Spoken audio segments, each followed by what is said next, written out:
Another thing that's super interesting about this announcement that Meta is not going to fact check anymore, they want to be more like X, which everyone who was on X with a shred of decency knows that X became an absolute cesspool of misinformation, disinformation, insults, and death threats.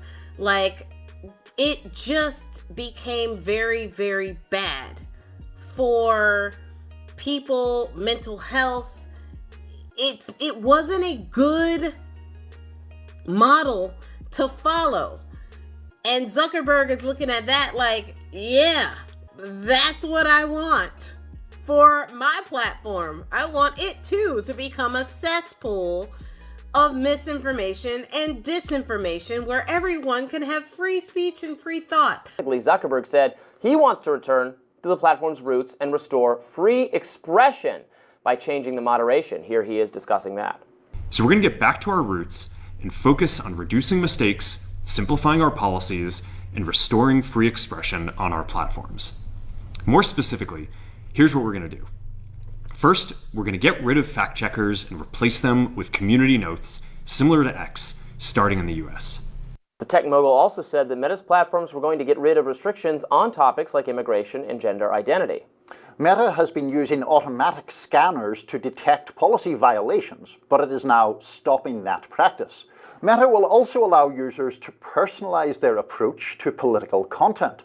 Zuckerberg said their content and moderation and trust and safety teams would be leaving California. We're going to move our trust and safety and content moderation teams out of California, and our US-based content review is going to be based in Texas. As we work to promote free expression, I think that it will help us build trust to do this work in places where there is less concern about the bias of our teams. Biased for what? Truth?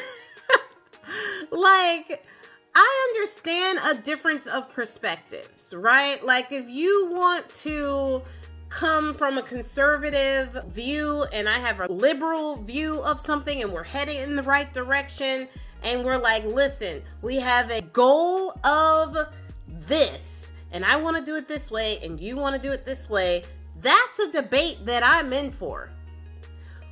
But that's not what this is. Eliminating fact-checking is basically just saying, I have a view that is not based in reality or fact, and I'm going to pretend like it is, and if you say that it's not, then I'm going to threaten you, insult you, try to degrade you. I find it very interesting that he wants to become more like X, but you know why he wants to become more like X? He saw what Elon Musk was able to do with Donald Trump based on his model that he had for X and how it ramped up his supporters and how he was able to win based on the misinformation and disinformation that Elon Musk was allowing on his platform. He wants that power for himself. The reason why I say that is because he tapped Dana White, an avid Trump supporter, to be on his board. UFC CEO Dana White announced yesterday that he was joining Meta's board of directors.